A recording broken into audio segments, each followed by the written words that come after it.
Matahari senyum atas kepala. Assalamualaikum dan salam sejahtera. Saya Nurdin Viviana, wartawan News TV, dan bersama saya Nur Zahra selaku juru kamera TV. Tepat pada hari Ahad 14 Disember 2025, Sekolah Menengah Kebangsaan Agama Wataniah telah menganjurkan majlis akhir tahun khusus bagi pelajar tingkatan 4.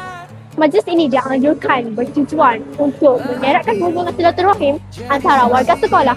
Mari kita saksikan. Kita berdetik lagi, kita bukan asing, kita harmoni,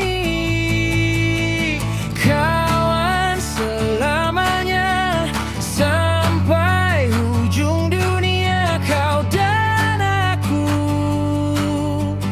gelak dalam luka, kawan selamanya. Apakah pesanan atau harapan anda kepada rakan-rakan untuk tahun hadapan? Jadi pesanan saya kepada rakan-rakan saya, buat yang terbaik untuk SPM 2026 ni supaya kita tinggalkan bekas di Wataniah ini. Di pasir pantai, gelombang kecil nyanyi. Apakah azam akak untuk melangkah ke tingkatan 5 tahun depan? Azam saya untuk melangkah ke 5 tahun depan ialah saya berharap batch saya akan jadi batch yang akan mencipta sejarah di bumi Wataniah. Saya harap paling rendah pointer kita orang pun 0.00. Macam apa yang Umi cakap, InsyaAllah batch kita orang akan jadi batch pertama yang akan dapat straight A full. Semua straight A. Amin.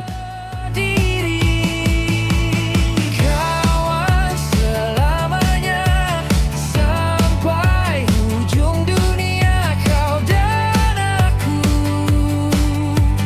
gelak dalam luka, kawan selamanya tiada siapa lupa hari ini kita, esok tetap sama. Tanpa disedari, masa telah menelan kita. Harapnya, penganjuran majlis seperti ini dapat memberi kenangan serta meningkatkan semangat para pelajar untuk terus cemerlang pada masa hadapan. Sekian sahaja daripada kami, Wiz TV, Kreatif Aktif Positif.